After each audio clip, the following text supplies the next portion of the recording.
오늘 말씀 보겠습니다. 다니엘서 9장 24절입니다. 네 백성과 네 거룩한 성을 위하여 이런 이래를 기한으로 정하였나니 허물이 그치며 죄가 끝나며 죄악이 용서되며 영원한 의가 드러나며 환상과 예언이 응하며 또 지극히 거룩한 이가 기름 부음을 받으리라. 역사의 완성, 이른 일에 대한 말씀 두 번째 시간입니다. 지금 우리가 살펴보고 있는 말씀은 이른 일에 70일에 대한 말씀이죠. 그래서 지난 시간에는 70일의 바탕이 되는 70과 7에 대해서 살펴보았습니다. 자, 그러면 지난 시간에 우리가 살펴본 말씀을 간단하게 다시 보면, 자, 7에서부터 출발하죠. 7은 어떻게 설명하고 있죠? 창세기에서 7 언약의 성취로 안식을 설명하고 있죠. 그리고 출애굽기에서는 이 7을 안식일에 대한 계명으로 설명하고 있습니다. 그리고 이제 레위기 25장에서는 안식년 7년이죠. 그리고 안식년의 7번인 49년 다음 해인 희년에 대해서 우리가 쭉 살펴봤습니다.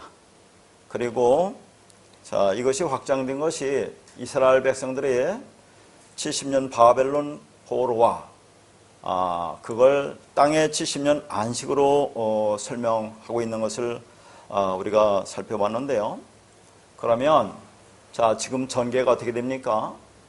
7일이라는 안식, 그것을 7일이라는 안식일로 설명하고 7년이라는 안식년으로 7년의 7배인 49년 다음이 희년에 관해서 쭉 말씀하면서 그걸 이스라엘의 70년 바벨론 포로, 그 다음에 70년 땅의 안식이라는 것으로 쭉 설명하고 있어요. 그러니까 전부 다 7로 전개되고 있습니다.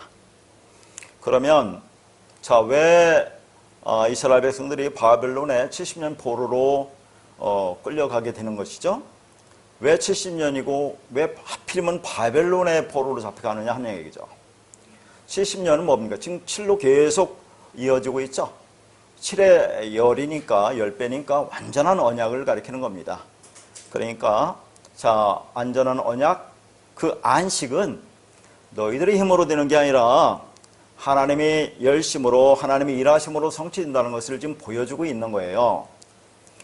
그래서 땅이 70년 동안 안식하는 동안에 그들을 70년 바벨론 포로로 보내시는 겁니다. 왜 바벨론으로 끌려간다고 했습니까? 바벨론은 바벨에서 왔는데 바벨은 섞다 혼합하다 그랬습니다. 섞은 거 혼합된 베이즐이라는 이 율법 세상에 끌려가서 그들이 이 안식이라는 것, 언약이라고 하는 것은 어떻게 이루어지는 것이라는 것을 처절하게 배우고 있는 겁니다. 그러니까 그들은 그 언약을 지키지 않았죠. 그 언약의 의미도 알지 모르고 여전히 그 율법적 행위를 통해서 그 언약을 이루려고 하는 그 율법적 신앙생활이 얼마나 큰 죄인가를 처절하게 깨닫도록 하기 위해서 70년 바벨론 포로로 보내신 거죠.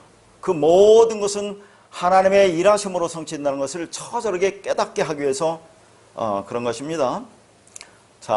그래서 이 70년 바벨론 포로, 그리고 그걸 70년 땅의 안식으로 설명하는데, 그럼 70년 땅의 안식이라는 의미 속에는 뭐가 들어있어요? 땅은 7년 한 번씩 안식하죠. 그러니까 70년 동안 연속으로 땅이 안식했다는 것은 그 안에는 70의 7의 의미가 담겨 있는 거죠. 7년에 한 번 안식년이 들어오고 그걸 연속으로 70년 땅이 안식했으니까 그 안에는 70의 7이라는 의미가 담겨 있는 겁니다. 그래서 70일에로 이어지는 거예요. 그러면 왜 이스라엘이 바벨론의 70년 포로로 끌려가는 것이 어디에 기록되어 있죠? 그리고 그 이유가 에레미야서에 기록되어 있죠. 에레미야 25장 1절에는 그 에레미야 선지자가 70년에 대한 계시를 받습니다. 자, 언제입니까? 이때부터 여러분이 좀 연수를 생각해 봐야 돼요. 에레미야 선지자가 70년에 대한 계시를 받는 것은 유다 왕 요시아의 아들 여호야김 니체해입니다. 이게 바벨론의 느부갓네살 왕의 원년이에요. 자, 이게 BC 605년입니다. 자, BC 605년을 출발점으로 합니다. 이때가 바벨론이 이스라엘을 공격해서 이스라엘이 1차 포로로 끌려가는 때입니다. BC 605년이에요. 그리고 나서 에레미야 29장에서는 자, 에레미야 선지자가 뭐라 합니까?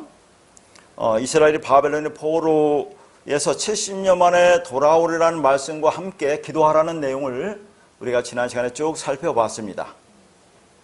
그래서 다니엘이 이 에레미야 책을 통해서 이걸 깨달은 거예요. 그 이야기가 다니엘서 9장 이하에 쭉 나옵니다.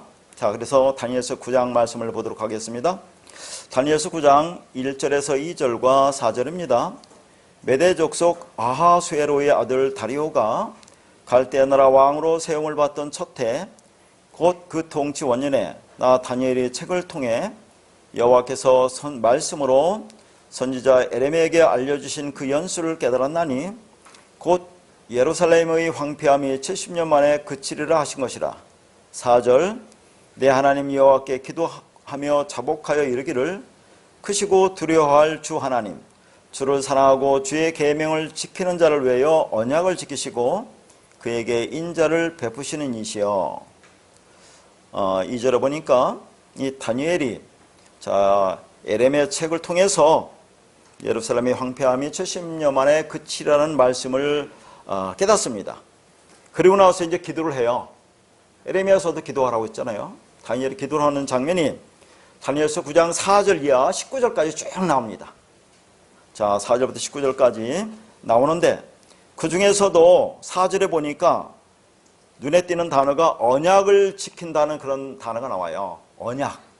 그러니까 뭐냐면 이스라엘 백성들이 예루살렘에 70년 포로로 끌려간 것은 그들이 언약을 지키지 않았다는 의미가 담겨 있는 거죠. 그래서 다니엘이 자, 그들이 언약을 지키지 않은 그 모든 것에 대해서 해결합니다. 그 장면이 이제 19절까지 쭉 이어지는데요.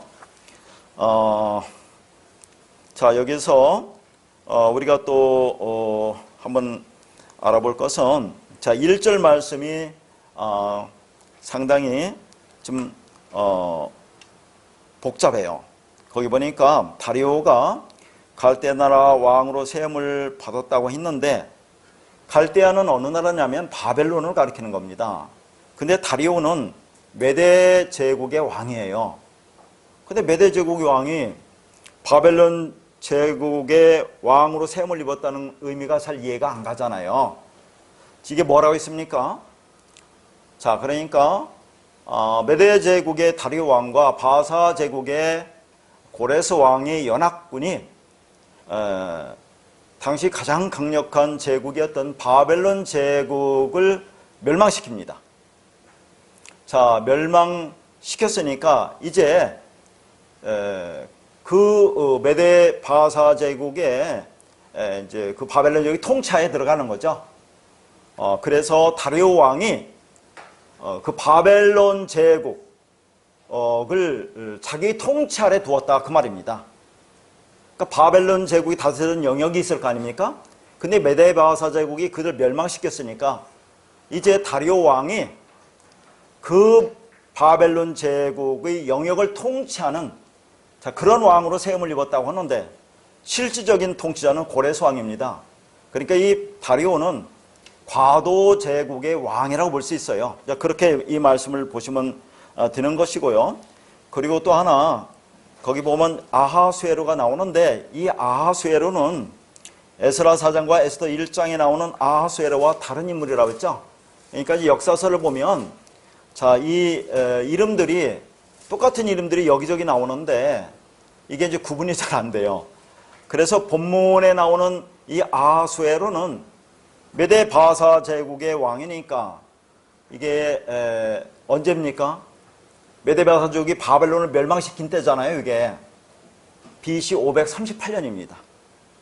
자, BC 538년에 멸망시켰어요. 그때 나오는 아하수에르인데 에스라 사전과 에스더 1장에 나오는 아하수에르는 BC 5세기 사람입니다. 그러니까 BC 6세기가 더 먼저죠. BC는 숫자가 큰 숫자부터 이렇게 오는 거니까. 그러니까 메데바사 제국이 먼저고, 그러니까 BC 538년이라면 BC 6세기로 보면 됩니다. 그리고 나서 이제 BC 5세기로 넘어오는 거니까 그런 차이가 있다는 것을 성경을 읽으면서 참고하시기를 바라고요. 그러니까 이제 아하수에르나 다리오 같은 명칭도 개인의 이름이 아닙니다. 이게 고대 메데바사 제국의 왕들을 지칭하는 일반적인 명칭이다 하는 거죠. 그것이 애굽의 바로 왕이라고 하는 그런 것과 의미가 같은 그런 말입니다. 자, 그런데 이 다니엘이 지금 에레미야 책을 통해서 예루살렘이 황폐함이 70년 만에 그치라는 것을 깨달았죠. 이게 언제 깨달았다고 하는 거죠? 메데바사족이 바벨론족을 멸망시킨 그때 BC 538년에 다니엘이 이 말씀을 예레미야 책을 통해서 깨달았습니다. 왜 그러냐면 자, BC 538년인데 다니엘이 언제 바벨론에 끌려간지 아십니까? 바벨론이 1차 침공 때 1차 침략 때 1차 포로로 끌려가요. BC 605년에 바벨론에 다니엘이 끌려갑니다.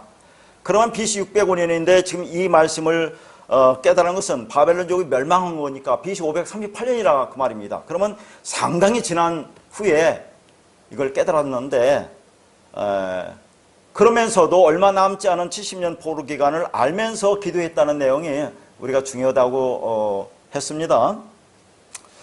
자, 여기서 예루살렘의 황폐함이 그친다는 말은 뭡니까? 파괴된 예루살렘 성과 성전이 다시 재건되고 수축되어 회복되는 그 기간을 말해요. 그것을 이제 다니엘은 얘기하는데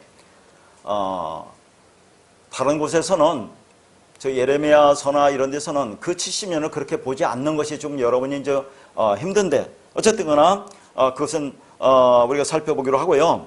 자, 우리가 또 한번 생각해 볼 것은 그 예루살렘 성전과 성이 파괴됐는데 그것이 다시 재건되는 것은 이방 왕들의 그 명령과 그들의 허락에 의해서 이루어진다는 것을 우리가 또 역사서를 통해서 보아야 됩니다. 그러니까 자, 바벨론 포로로에서 돌아가게 하는 것도 성전의 재건과 성벽의 재건도 이방 왕들의 허락이 있다 그런 얘기입니다. 그 이방 왕들의 대표적으로 누굽니까? 바사 제국의 고레사 왕과 뒤후에 나오는 이것도 바사 제국인데 아닥삭스 왕입니다. 이제 그렇게 이방 왕들에 의해서 예루살렘 성전과 성이 재건되는 그런 내용이 이제 성경에 쭉 나오는데, 자, 이런 일은 여호와 하나님께서 자기 언약을 이루시기 위해서 이방 왕들도 여호와를 위한 목자로 사용하신다 그런 얘기예요. 그러니까 온 천지가 다 여호와의 뜻을 이루기 위한 도구들임을 알게 된다 하는 거죠. 그러면 이 시간에 먼저 우리가 한번 살펴볼 것은 좀 복잡하죠. 자, 이스라엘 바벨론의 70년 포로로 갔다 돌아오는데 그러면 언제부터 언제까지로 할 것이냐. 자, 이걸 좀 한번 생각해 보려고 그래요. 왜 제가 그렇게 하느냐면 70년이라는 의미가 딱 정확히 맞는 것이 아니기 때문에 제가 그렇습니다. 자, 먼저 이 다니엘은 예루살렘의 성과 성전이 파괴되고 재건되는 것을 지금 70년으로 지금 이렇게 여기서 나오잖아요.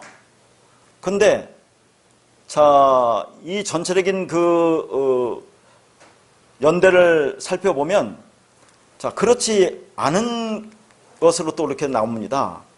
그래서 이 70년을 언제부터 언제 볼 것인가에 대해서 견해가 다른데, 자, 거기 이제 제가 기록했는데 예루살렘이 공격받는 것이 3번입니다. 그러니까 3번에 걸쳐서 공격받고 3번에 걸쳐서 포로로 끌려가요. 여러분은 뭐 참고로 하시기 바라고요.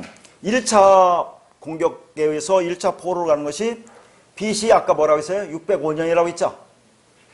에레미야 선지자가 계시를 받은 때 BC 605년입니다. 자, 그리고 2차 공격이 BC 597년이에요.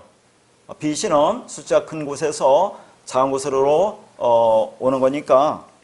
그 다음에 예루살렘 성전과 성이 완전히 파괴되어 유대가 멸망한 것이 BC 586년입니다.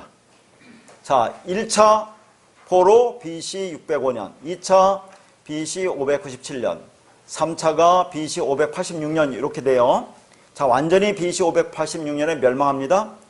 그리고 나서 이스라엘 백성들이 바벨론 포로에서 돌아오는 것도 3차에 걸쳐 돌아옵니다. 제일 먼저 돌아오는 것은, 자, 바벨론에 의해서 이스라엘 백성들이 끌려갔어요. 그럼 이 바벨론이 멸망합니다. 메데 마사 제국에서 멸망하는 거죠.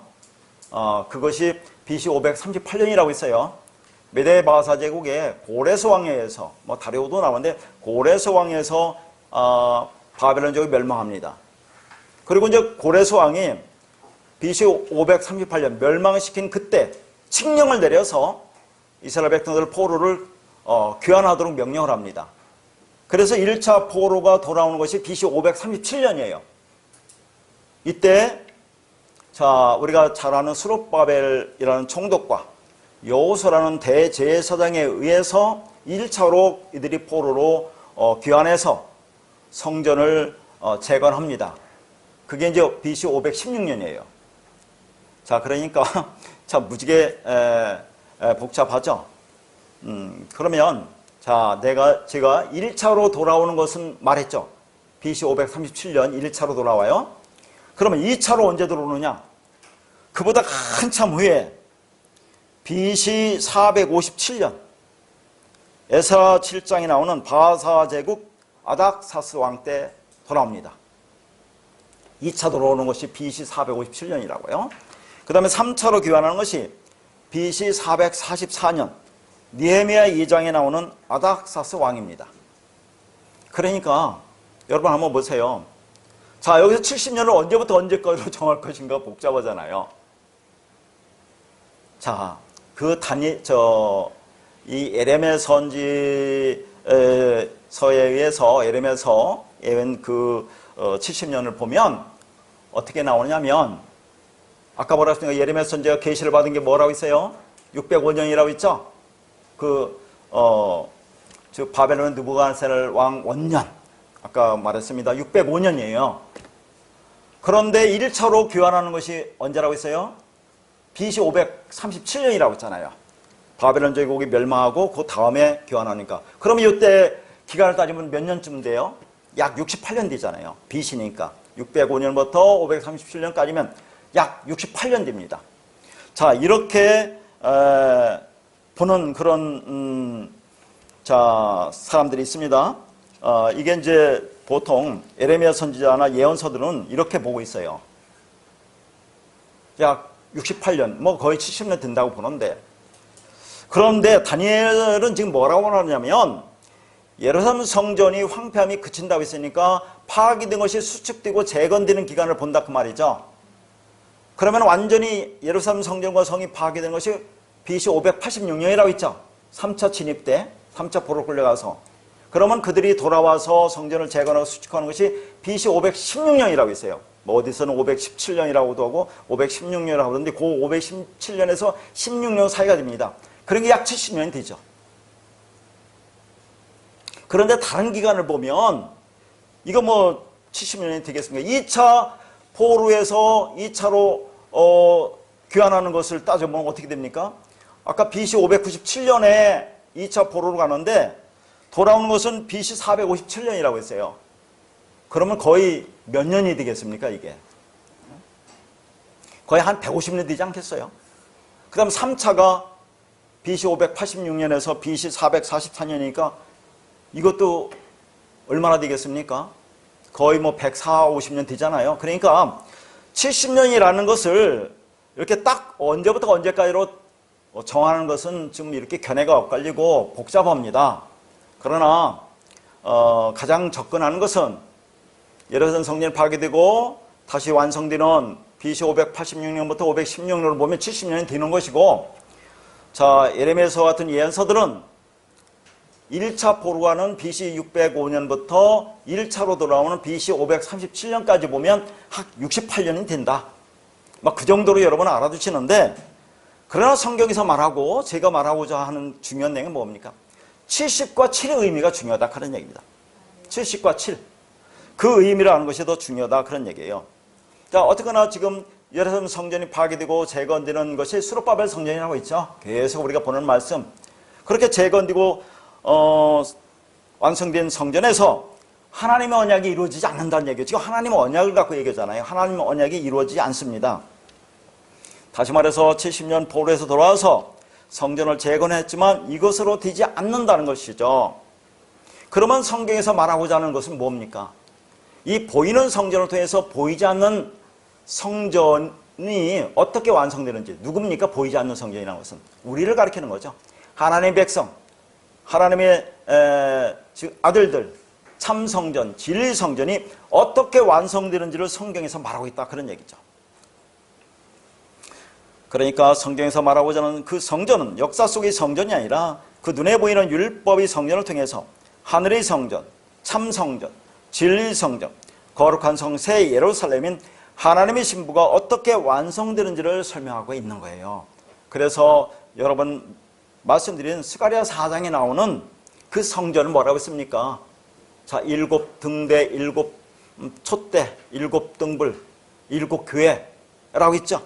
묵시 속에 완성된 하나님 나라, 하나님 백성, 교회, 그것은 사람의 힘으로도 능력으로 되지 않고 오직 성령으로 된다고 말하고 있다는 것을 여러 번 말씀드렸습니다. 그러니까 하나님의 영 성령에서 하나님 나라, 하나님 백성, 하늘의 성전, 참 성전, 교회가 완성된다는 것을 성경에서 말하고 있는 거죠. 자, 이렇게 성경을 통해서 하나님의 언약이 하나님의 일하심으로 자신의 역사 속에서 이루어진다는 것을 아는 사람은 어떻게 한다고요? 그 안식이, 언약이 이루어지기를 간절히 기도한다는 것을 우리가 쭉 살펴봤죠. 에스겔서도 나오고, 자, 그래서 에레미야에서 또 얘기를 해요. 자, 그래서 하나님이 에레미야에게 부르짖으라고 그렇게 말하는 장면을 보겠습니다. 예레미야 33장 2절에서 3절입니다. 일을 행하시는 여호와, 그것을 만들어 성취하시는 여호와, 그의 이름을 여호와라 하는 이가 이와 같이 이르시로다. 너는 내게 부르짖으라. 내가 네게 응답하겠고 네가 알지 못하는 크고 은밀한 일을 네게 보이리라. 자, 뭘 부르짖으라고 하는 겁니까? 우리가 지난날 이런 말씀을 어떻게 했어요? 이렇게 네가 부르짖으면 네가 알지 못하는 크고 은밀한 일을 네가 보여준다고 그래서 얼마나 열심히 우리가 기도했습니까? 뭐 기도원에 가서 철야 기도, 새벽 기도 나와서 그렇게 열심히 부르짖었던 거죠. 자, 그러니까 여기서 부르짖으라는 것은 이 땅에 필요한 우리 소원을 부르짖으라고 하는 거냐 그런 얘기죠. 하나님 나에게 능력 주시옵소서. 즉 성령의 은사를 받아서 이 땅에서 멋지게 신앙생활하고 그렇게 멋진 목회를 하기 위해서 그 능력 달라고 하지 않았느냐 그런 얘기입니다. 그런 말이 아니잖아요. 그게 이루어집니까? 여기서 네가 알지 못하는 크고 은밀한 일이 뭐겠어요? 성경에서 하나님의 말씀 진리를 가리키는 거죠. 자, 우리가 알지 못하는 그 하늘의 비밀, 진리. 자, 여기서는 하나님의 안식이 어떻게 우리 안에서 이 땅에서 실행될 것인지 그것을 부르짖으라고 하는 거예요. 자, 에레미야서 29장에서 말하죠. 기도하라고. 그 다음에 33장에서 이렇게 부르짖으라고 하는 겁니다. 그러니까 왜 70년 동안 이스라엘이 바벨론이라는 율법이라는 그 세상의 포로가 되었는지, 왜 율법이 세상의 포로를 보냈는지, 그것이 땅의 안식인 이스라엘 회복과 교회의 구원이 어떻게 이루어지는지를 보여주겠다 그런 얘기입니다. 그러면 누가 그 일을 보여준다고 하는 겁니까? 여기 보면 뭐라고 합니까? 2절에 일을 행하시는 여호와, 그것을 만들어 성취하시는 여호와, 그 이름을 여호와라 이가 이와 같이 이르시도다. 누가 행하여? 일을? 여호와 하나님이. 그것을 행해서 만들어서 성취해 준다고 그러잖아요. 여호와 하나님이. 그러면 여호와가 뭐라고 했습니까? 계속 말하죠. 여호와. 신약으로 보면 이게 성령이에요. 성령. 그리스도.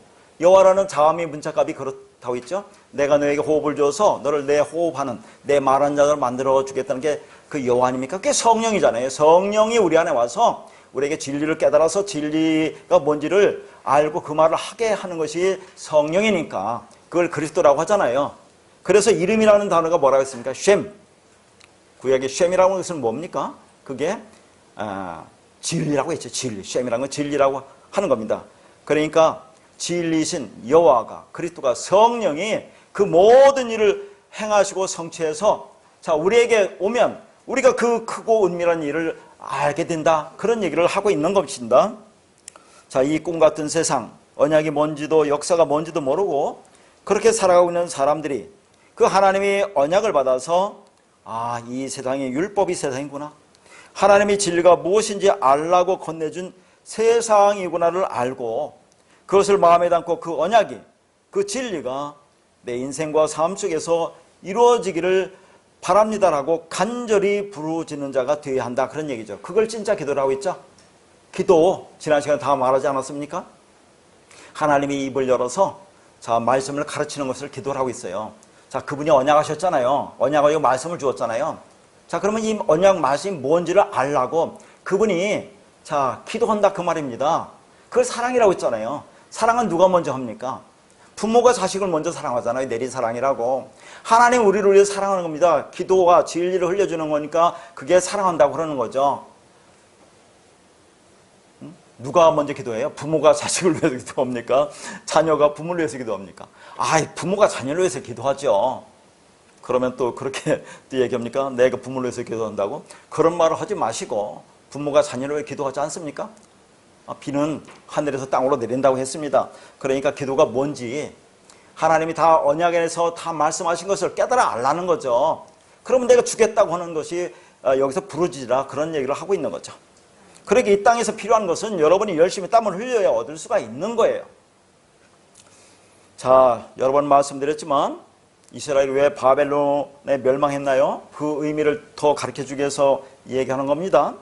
자, 바벨론은 바벨에서 나온 단어인데 그 단어는 다 바랄이라는 단어라고 있어요. 섞다 혼합하다 이 뜻입니다. 왜 이걸 다시 말합니까? 하나님 말씀에 인간의 것이 섞이면 그게 바벨이에요. 그것이 곧 심판의 대상이 됨을 상징적으로 보여주고 있는 거죠. 이 땅에서 하나님 말씀을 줬는데 그것을 인간이 자의적으로 해석하고 있다 그 말입니다. 그러면 그게 섞이면 그게 혼합되면 그게 바벨이고 그게 율법이 세상이고 그러면 그 심판의 대상이 되는 걸 다시 말씀드리고 있는 거예요. 하나님의 진리 말씀에 인간의 것이 섞이면 그게 율법이 되죠. 그러니까 율법이라는 게 뭡니까? 인간의 마음이 자 선악이란 두 마음으로 됐다 그런 얘기죠. 모든 것을 둘로 보는 거죠. 그걸 죄라고 했습니다. 그걸 폭로하는 것이 율법 아닙니까? 그런데 그 바벨론에서 하나님의 약속이 주어져요. 70일에가 어디서 받습니까? 70일에라는 그 계시를 어디서 받아요? 다니엘이? 자, 다니엘은 바벨론의 포로로 잡혀가고 바벨론이 메대 바사 제국이 멸망할 때 메대 바사 제국에도 계속 있는 사람이에요. 상당히 영향력 있는 그런 일을 하셨잖아요. 다니엘이. 그러니까 자 바벨론과 메대 바사 제국을 거쳐서 다니엘이 여전히 그 지역에 있는 겁니다. 거기에서 기도하다가 70일의 계시를 받은 거죠. 자, 그래서 그 70년이라는 것을 다시 한번 말씀드리면 70년 바벨론 포로 그것을 땅에 70년 안식으로 하는 그 의미가 뭐라고 있습니까? 땅의 안식은 7년 만에 한 번씩 들어오니까 자 하나님께서 이스라엘을 70년 바벨론 포로로 보내신 것은 땅의 70년 안식이라고 하는 것은 70년이 77번이다.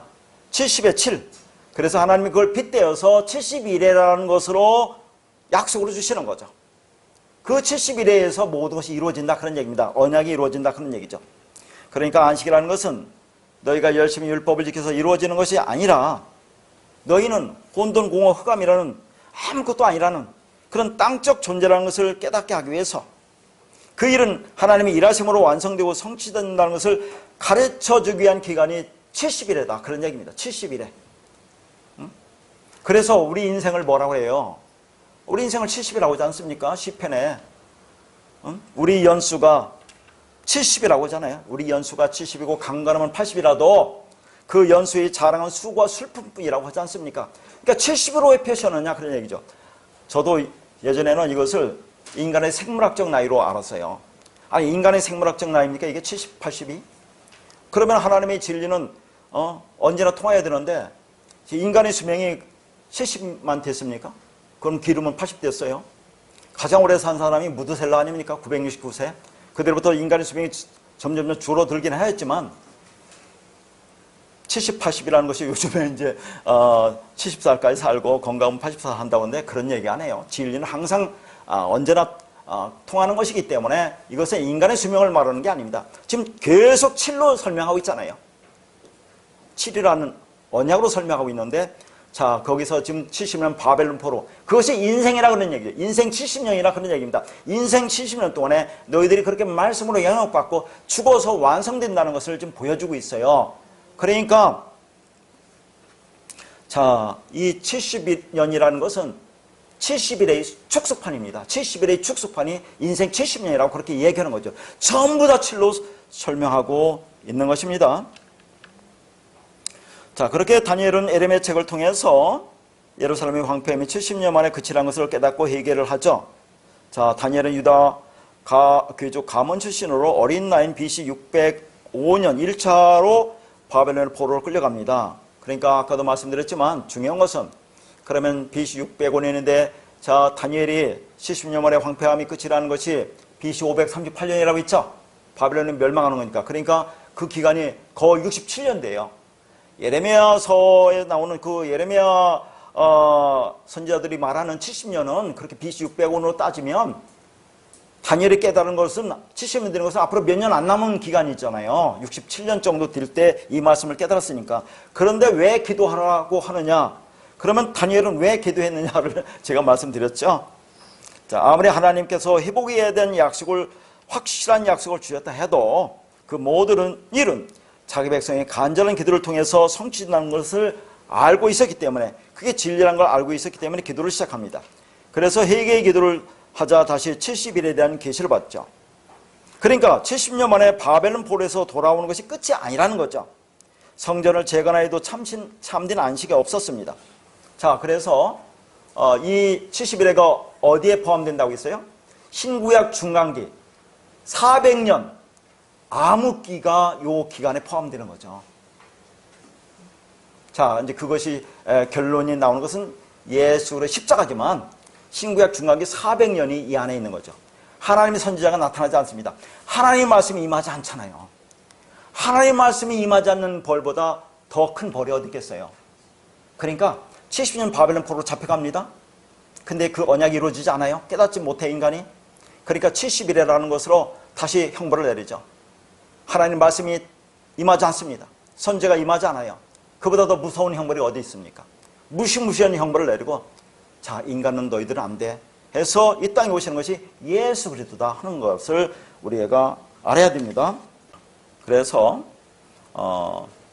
이스라엘이 70일의 형벌을 마치고 돌아와서 성전을 재건했는데 다니엘은 70일에 대한 계시를 다시 받아요. 그게 70의 7이라고 했습니다. 그러니까 참된 안식은 70년의 7배가 지나야 된다 그 말이에요. 그걸 자꾸 70일을 하나님은 지금 몰고 가는 거죠. 그러면 왜 7배를 해야 되느냐 하는 것을 또 우리가 보겠습니다. 레위기 26장 17절과 18절, 21절, 24절, 28절을 보겠습니다. 내가 너희를 치리니 너희가 너희 대적에게 패할 것이요 너희를 미워하는 자가 너희를 다스릴 것이며 너희는 쫓는 자가 없어도 도망하리라. 또 만일 너희가 그렇게까지 되어도 내게 청종하지 아니하면 너희 죄로 말미암아 내가 너희를 7배나 더 징벌하리라. 21절 너희가 나를 거슬러 내게 청종하지 아니할진대 내가 너희의 죄대로 너희에게 7배나 더 재앙을 내릴 것이라. 24절 나도 너희에게 대항하여 너희 죄로 말미암아 너희를 7배나 더 치리라. 28절 내가 진노로 너희에게 대항하되 너희 죄로 말미암아 7배나 더 징벌하리라. 자, 이게 무슨 말이냐면 이스라엘 백성들이 시내산에서 하나님과 언약을 체결하죠. 그리고 그 언약을 배반하면 하나님께서 심판하신다고 하는데 거기에 다 동의하죠. 그러면 언약을 배반하면 징계를 받죠. 그래서 17절에 자, 내가 너희를 치리니 자, 레기 26장이 지금 이 말씀 나오고 레기 25장이 뭐가 나왔어요? 레기 25장 지난 시간에 본 거. 안식년과 희년에 대한 규례를 봤잖아요. 그러고 나서 26장에 자, 이 7배라는 말이 나오는 거죠. 그들이 안식년과 희년, 그 언약을 지키지 않았기 때문에 70년 바벨론 포로로 잡혀갔습니다. 그래서 하나님 그들에게 징벌을 내렸어요. 그것이 17절 아닙니까? 그렇게 되어도 다시 내 말을 지키지 아니하면 내가 너희를 7배나 더 징벌한다. 21절, 너희 죄대로 너희에게 7배나 더 재앙을 내릴 것이다. 24절, 너희 죄로 말미암아 너희를 7배나 더 치리라. 28절, 너희 죄로 말미암아 7배나 더 징벌하리라. 계속 똑같은 말을 하나님께 반복해요. 그러니까 제가 자꾸 반복한다고 뭐라고 하지 마시고, 말씀이 너무 중요하기 때문에 하나님도 이렇게 계속 똑같은 말을 반복하고 있다니까요. 그러니까 70년 바벨론 포로 들어와서 계속해서 그 언약을 지키지 않고 어겼기 때문에 7배의 벌을 벌한다는 것이 70일이에요. 70의 7. 그러니까 그 70의 7의 기간이 신구약 중학의 암흑기입니다. 하나님의 말씀이 임하자는 무시무시한 형벌이죠. 그러니까 인간 너희들은 안 된다는 것을 계속해서 하나님은 말씀하고 있는 거죠. 그러니까 이스라엘 백성들이 안식년을 지키지 않으므로 70년 바벨론 포로로 잡혀갔습니다. 그런데 형벌의 때를 마치고 돌아왔어요. 성전도 재건했습니다. 그러면 바벨론 포로에서 돌아와서 성전을 짓고 성벽도 완성하고 나서 안식년을 지켰느냐 하는 거죠. 지키는 적이 없잖아요. 우상 숭배를 멈췄습니까? 계속 성전을 더럽히고 있잖아요. 동물의 희생들 드리면서.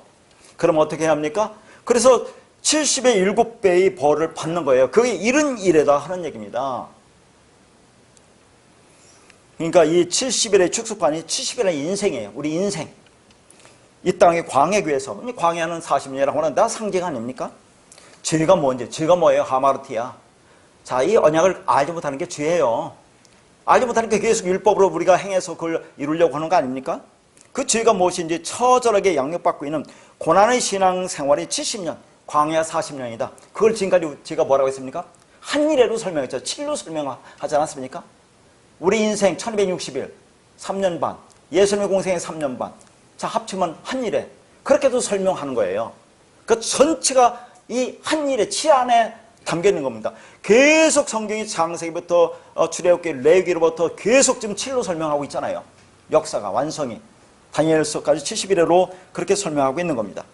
그렇게 인간은 하나님의 언약을 지킬 수 없는 존재임을 깨닫고 오직 하나님의 긍휼하심이 덮으시는 은혜로만 구원에 이룰 수 있음을 알고 배우는 것이 인생입니다.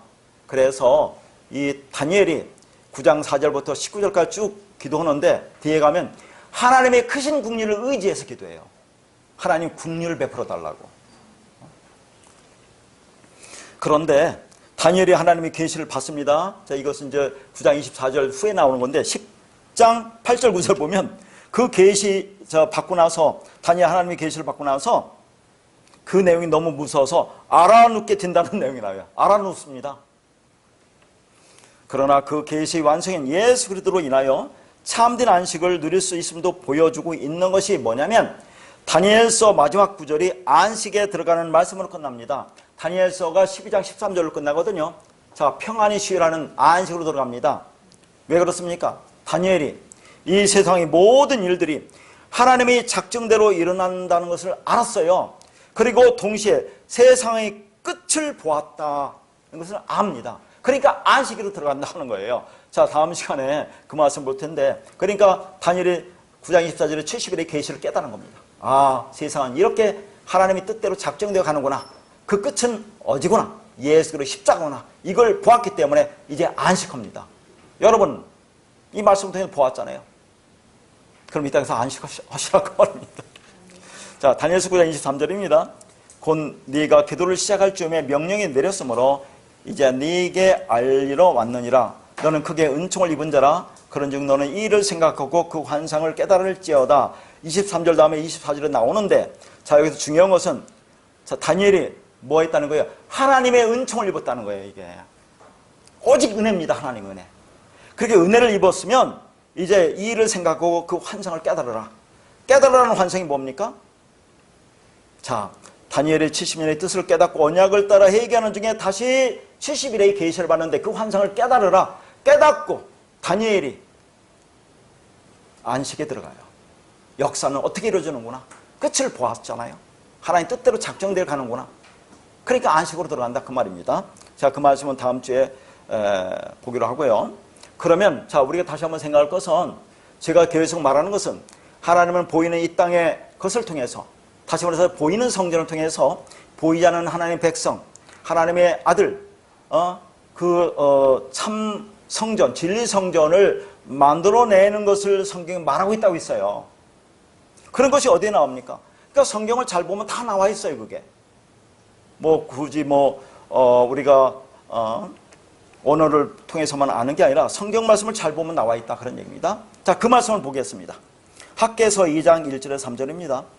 일곱째 달 곧 그 달 21일에 여호와의 말씀이 선지자 학개에게 임하니라 이르시되, 너는 스알디엘의 아들 유다 총독 스룹바벨과 여호사닥의 아들 대제사장 여호수아와 남은 백성에게 말하여 이르라. 너희 가운데 남아있는 자 중에서 이 성전의 이전 영광을 본 자가 누구냐? 이제 이것이 너희에게 어떻게 보이느냐? 이것이 너희 눈에 보잘것없지 아니하냐?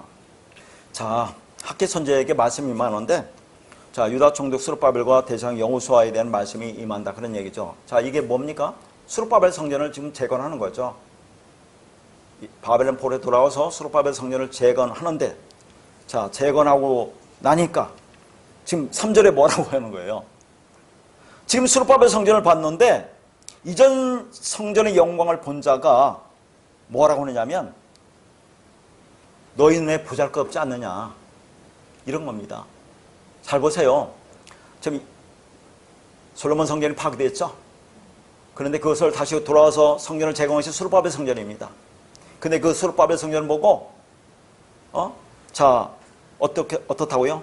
너무나 눈에 보잘것없구나. 그래서 재건된 성전이 너무나 초라하기에 에스라서에 보면 솔로몬의 성전의 영광을 본 자들이 울었다고 나와요. 웁니다. 이게 뭐야? 그러니까 처음에 만드는 솔로몬 성전 뒤에도 보겠지만 얼마나 화려하고 웅장합니까? 그것이 재건됐다고 해도 그게 제대로 재건되겠어요? 근데 그걸 보고 울었다고 하는데, 중요한 것은 그런 얘기를 하고자 하는 것이 아니에요, 성경은. 자, 이제 바로 밑에 나오겠지만, 그러나 재건된 성전의 나중 영광이 나와요. 나중 영광이 이전의 영광보다 클 것이라고 합니다. 장차 나타날 영광은, 성전의 영광은 솔로몬 성전보다 더 클 것이라고 말씀하고 있어요. 자, 학개서 2장 6절에서 9절입니다. 만군의 여호와가 이같이 말하노라. 조금 있으면 내가 하늘과 땅과 바다와 육지를 진동시킬 것이요 또한 모든 나라를 진동시킬 것이며 모든 나라의 보배가 이르리니 내가 이 성전의 영광이 충만하게 하리라. 만군의 여호와의 말이니라. 은도 내 것이요 금도 내 것이라. 만군의 여호와의 말이니라. 이 성전의 나중 영광이 이전 영광보다 크리라. 만군의 여호와의 말이니라. 내가 이곳에 평강을 주리라. 만군의 여호와의 말이니라. 자, 재건된 성전의 초라함을 보고 낙심하는 자들에게 조금 있으면 하늘과 땅과 바다와 육지를 진동시킬 것이라고 하죠. 이게 뭘 가리키겠습니까? 모든 나라를 진동시킨다고 하죠. 그러면 모든 나라의 보배가 이 성전에 이를 것이라고 말해요. 자, 이런 말씀을 어떻게 보겠느냐 하는 얘기입니다. 자, 유대인들은 이 말씀을 어떻게 해석하겠습니까? 장차 성전이 회복되면 온 세상의 보배가 예루살렘 성전에 이른다고 보는 거 아니겠어요? 그럼 한국 사람들은 어떻게 해석합니까? 오늘날 교인들은? 자, 목사들이 그렇게 말하겠죠? 부흥사들이 그렇게 인용을 합니다. 우리가 힘들게 성전을 건축하면 세상의 보물이 우리가 지은 성전으로 몰려온다고 하는 그런 말이에요, 이게. 그러니까 그동안에 이걸 이렇게 보고 말씀을 전하면서, 자, 우리가 성전을 건축하는 것이 하나님께 영광된다고, 그러면 모든 보배가 몰려온다고 하면서 얼마나 교인들의 뭐라고 할까요? 돈을 착취했습니까? 그런 말을 하겠어요, 이게? 이게 여러분 흥분돼야 돼요, 여기서. 제가 그래서 보여주는 겁니다. 이게 무슨 말이냐? 여기 보배가 있어요, 일단 보배. 보배라는 단어 보세요. 보배가 햄다라는 단어인데 이게 사모하는 자, 은총을 입은 자의 뜻이에요. 그래서 여러분 성경 있죠? 여러분 가지고 있는 한글 성경도 보배라는 단어 앞에 각주가 있는데 거기를 보면 사모하는 것이라고 되어 있어요. 근데 이런 것을 왜 이렇게 정확하게 기록해 놓는지 모르겠어요. 사모하는 것이만 나왔지만 이게 은혜를 입은 자 그 말입니다. 은혜를 입었다. 자, 그러면 뭡니까? 보배가 뭡니까? 우리가 하나님 말씀을 사모할 거 아닙니까? 구하고 자꾸 두드리라. 자, 사모하면 하나님의 은혜가 임할 거 아니에요. 하나님의 은혜가 임하면 우리가 이 진리를 깨닫게 된다 그 말이에요. 그게 보배예요. 그게 보배. 자, 보세요. 그게 보배인데 이르리니가 있어요. 보배가 이르리니 그랬어요. 이르다는 그 단어가 이제 보라는 단어거든요. 이 보라는 단어는 자, 그러니까 히브리어도 사전적인 뜻이 있습니다. 히브리어 사전 보면 들어가다 들어오다라고 그렇게 되어 있어요. 여기. 들어가다 들어오다. 그러면 이게 뭔가 그래서 그 보라는 자음값을 왔습니다. 그러면 그 베이트와 알레프로 되었죠. 베이트는 그차 한글로 그차처럼 되어 있나 뭐 알레프는 여러분 아는 것이고 이게 하나님의 성전입니다. 보가. 그럼 뭐라는 얘기예요? 이른다는 것이 하나님의 성전으로 들어가는 거예요. 자, 우리가 하나님의 말씀을 사모해서 진리를 깨닫고 우리가 진리가 되면 하나님의 성전으로 들어가면 어떻게 됩니까? 하나님과 연합해서 하나가 되는 거예요. 자, 그러면 우리가 어떻게 되겠어요? 지금 일단은 먼저는 이 성전이라고 하는 것은 자, 이전 성전의 영광과 나중 성전의 영광이 나오죠. 이전 성전의 영광이라고 하는 것은 솔로몬 성전을 가리키는 거죠. 그럼 나중 성전의 영광이 뭐겠습니까? 뭐 스룹바벨 성전이에요? 이것 보고 초라하다고 울었는데 그럼 나중에 헤롯 성전입니까? 그런 말 하는 게 아니에요. 예수님 뭐랍니까? 이 성전 헐라 내가 사흘 만에 일으키리라. 예수라는 율법이 성전. 예수님도 보이는 육을 입고 왔기 때문에 보이는 성전이라고 율법이 성전이라고 하는 거죠. 그 예수가 죽고 그리스도가 오죠. 그리스도란 세 번째 성전을 우리 안에 들으면 우리가 세 번째 성전이 되는 거 아닙니까? 그걸 지금 말하고 있다니까요. 그 성전의 영광이 그 솔로몬의 성전의 영광보다 더 크다. 그걸 여러분 말하고 있다니까요.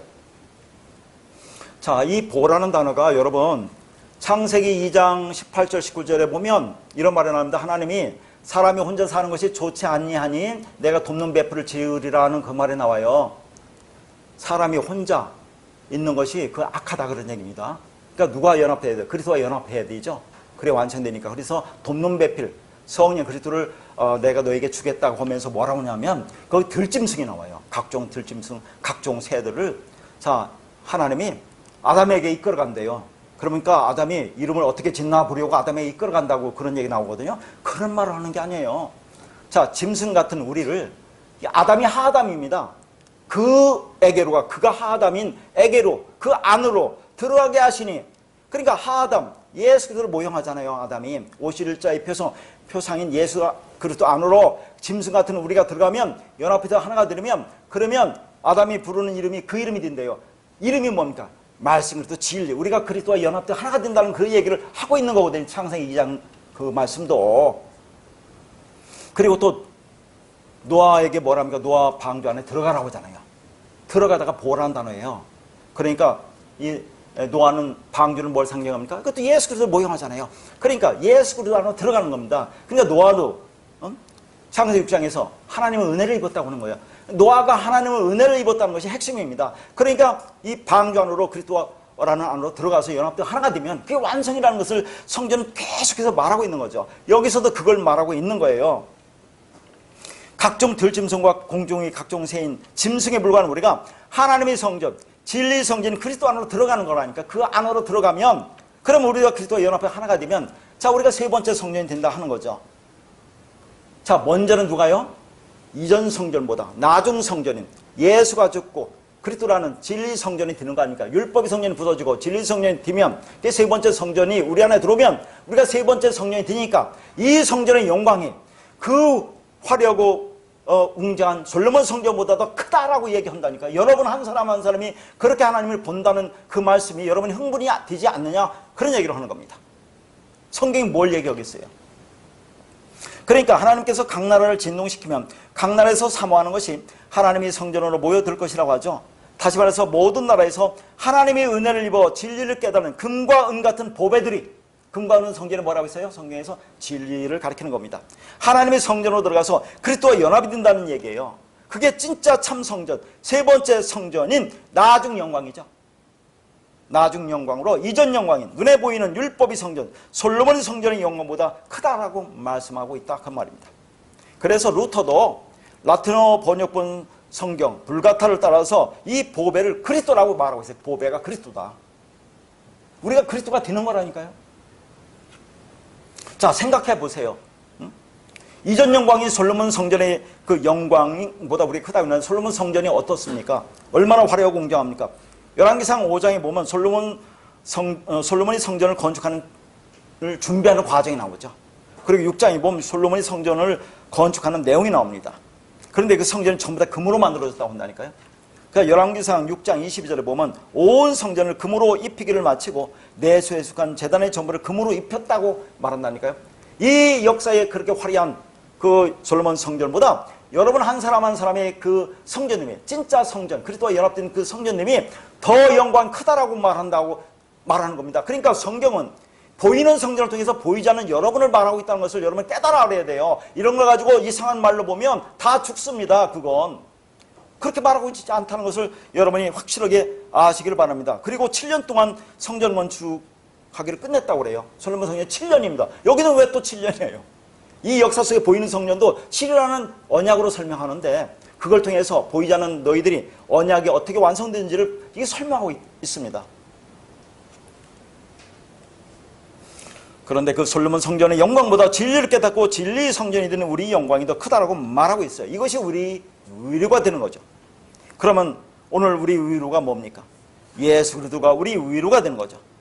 지금 우리 모습, 자, 우리 모습이 어떻습니까?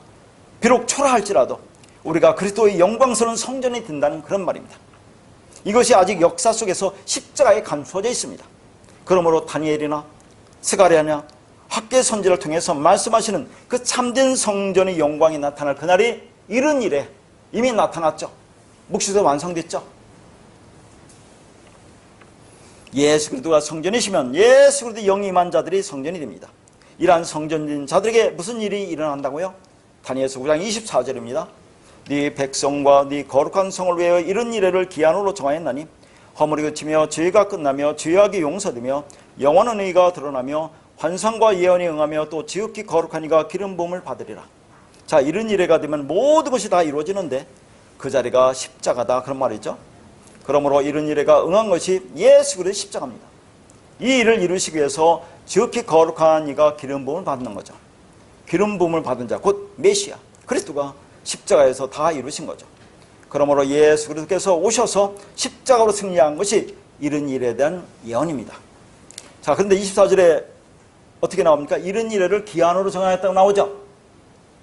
이 말은 하나님의 뜻이 이 역사 속에 정해진 기간이 있다 그 말이죠. 그게 이런 이래입니다. 자, 읽지는 않았지만 여러분 26절 다니엘서 9장 26절에 보면 끝에 보아도 황폐할 것이 작정되었다고 말해요. 그렇게 성전과 성읍이 황폐할 것에 이미 작정되었다라고 얘기하는 거죠. 그리고 이제 27절 다니엘서 9장 27절에도 이미 정한 종말까지라고 나와요. 그러므로 이미 정해진 종말이 있다고 하는 겁니다. 포로 기간이 끝만이 아니라 이 역사도 이미 끝이 정해져 있다는 그런 말이에요. 그러면 이러한 정한 종말이 언제 작정되었습니까? 천지 창조 이전에 작정되었을까요? 아니면 천지를 창조하고 나서 작정되었을까요? 우리 논리는 천지를 창조하셔서 인간에게 다스리도록 만드셨는데 인간들이 타락했기 때문에 이 세상을 심판하셨다고 그렇게 생각하잖아요. 그러나 창세전에 이미 작정된 겁니다. 창세전에 이미 작정된 종말을 이 역사 속에 펼쳐내시는 거라니까요. 이것을 묵시와 역사라는 말로 표현하는 거죠. 묵시와 역사. 묵시에서 역사가 창조되고 묵시에서 이 역사는 종말을 맞이하게 된다 그런 말입니다. 묵시를 다른 말로 표현하면 하나님의 언약이며 계시라고 해도 되는 겁니다. 그러니까 하나님의 언약과 계시가 시간을 초월하여 있기에 그걸 묵시라고 하는 거예요.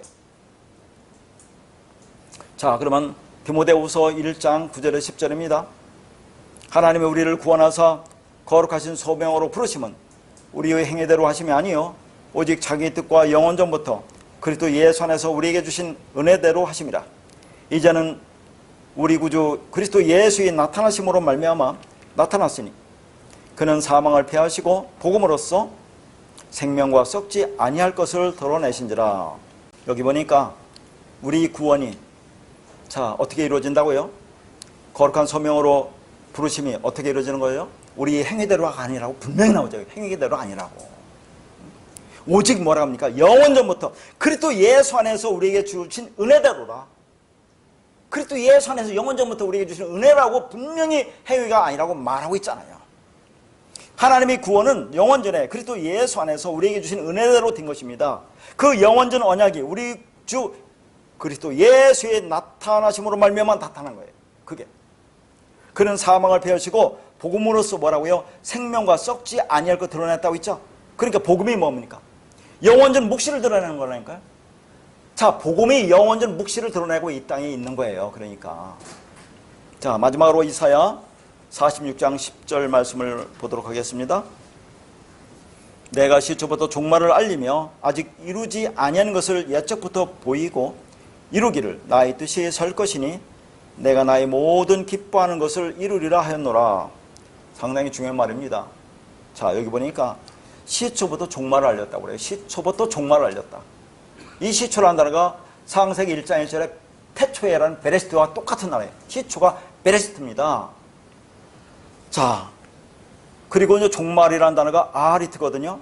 그러니까 태초와 종말, 태초라는 베레시트와 종말은 아리트는 같은 단어예요. 왜냐하면 시초부터 종말을 알렸다고 하니까. 자, 그런데 여러분 제가 이제 자음을 거다 이렇게 히브리어 단어를 썼는데 자꾸 제가 단어를 써서 바르게 써도 복사하면 이렇게 좀 뒤집어 나와요. 그러니까 순서가 어떻게 됩니까? 히브리어는 오른쪽에서 왼쪽으로 가거든요. 근데 여기는 지금 왼쪽에서 오른쪽으로 되어 있으니까 여러분 뒤집어서 보라 그 말입니다. 이 원어를 보실 분들은 무슨 말 알겠죠? 그러니까 그 첫째가 베레시트는 그 베이트가 되니까 베레시트가 되겠죠. 끝이 트, 십자가 타우가 되니까. 그다음 아리트도 알레프가 먼저 나오죠. 그 끝에 트라는 게 나오니까 그렇게 보셔야 돼요. 또 잘못 썼다고 보지 마시고.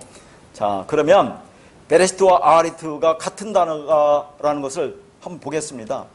딱 차이가 나는 것은 베레시트는 쉰이라는 단어가 있을 뿐이지 두 단어가 똑같다는 거예요. 자, 무슨 말이냐? 자, 베레시트는 뭡니까?